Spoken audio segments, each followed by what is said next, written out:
नम्र अभिवादन करते. मी आरोही खंदारे पाटील परभणीकर वर्ग 7वीची विद्यार्थिनी आहे. एकदा स्वराज्यामध्ये घंटाकडे नावाच्या सरदाराचा हत्ती उतरला. त्या हत्तीला थांबवण्यासाठी 2 तुकड्या तैनात करण्यात आल्या. एक तुकडी होती जाधवांची तर दुसरी तुकडी होती भोसल्यांची. जाधवांच्या तुकडीचे सरदार होते दत्ताजी जाधव तर भोसल्यांच्या तुकडीचे सरदार होते संभाजी भोसले. हत्ती राहिला बाजूला. संभाजी भोसलेकडून वार लागला दत्ताजी जाधवांना. दत्ताजी मारला गेला. दत्ताजीचा बदला घेण्यासाठी लखुजीराजे जाधव समोर आले आणि लखुजीराजे जाधवांनी वार केला संभाजी भोसलेवर. संभाजी सुद्धा मारला गेला. जाधवांची माणसे दत्ताजीचे प्रेत घेऊन गेली तर भोसल्यांची माणसे संभाजीचे प्रेत घेऊन. जाधवांची माणसे लढत होती दत्ताजीसाठी तर भोसल्यांची माणसे लढत होती संभाजीसाठी.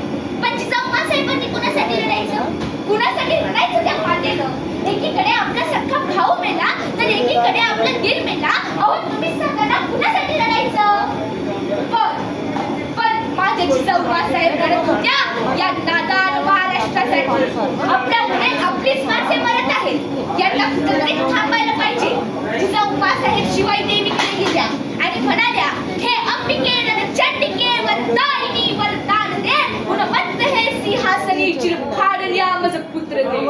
हे देवी माते या गोरगरिबांचं राज्य येण्यासाठी हे हिंदवी स्वराज्य उभं राहण्यासाठी मला एक असा पुत्र दे. तेव्हा जगण्याला असा साक्षात्कार झाला. फाल्गुन वद्य तृतीया शके 1551 म्हणजेच इंग्रजी वर्षाप्रमाणे 19 फेब्रुवारी 1630 रोजी शिवनेरी किल्ल्यावर छत्रपती शिवाजी महाराज यांचा जन्म झाला. छत्रपती शिवाजी महाराज यांना संस्काराचं बाळ करून जिजाऊ साहेब आणि शहाजीराजे हे दोघेही नेहमी देत असत. जिजाऊ साहेब छत्रपती शिवाजी महाराजांना श्रीकृष्ण, भीम, अर्जुन, राम, लक्ष्मण यांसारख्या नेहमी चांगल्या गोष्टी सांगत असत. ज्याप्रमाणे छत्रपती शिवाजी महाराजांचे जे चांगले संस्कार होते त्यामध्ये ज्याप्रमाणे आईचा जो हात आहे त्याप्रमाणे वडिलांचा सुद्धा तेवढाच हात आहे. शहाजीराजांनी छत्रपती शिवाजी महाराजांना एक राजमुद्रा दिली. कारण की एका स्वतंत्र राज्यासाठी त्या राज्याची राजमुद्रा असणे खूप गरजेचे आहे. काय होतं बरं त्या राजमुद्रेत? कोणाला माहित आहे का ती राजमुद्रा?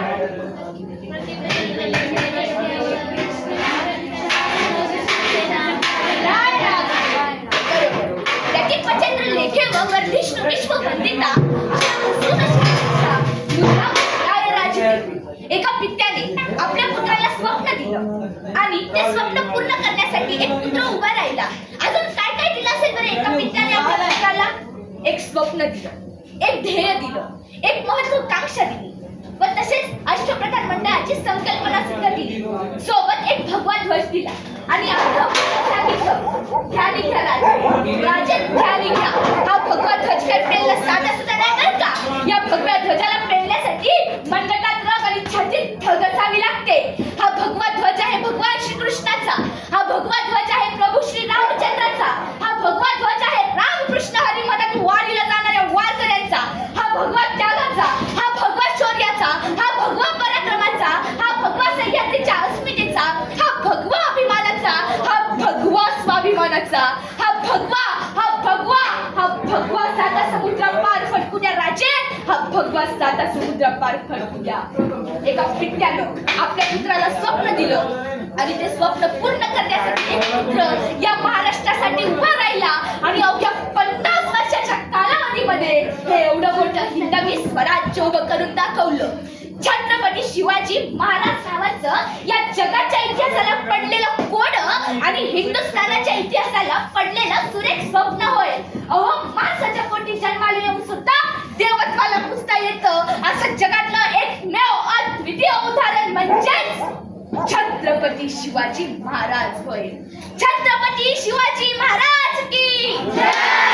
छत्रपती शिवाजी महाराज की जय.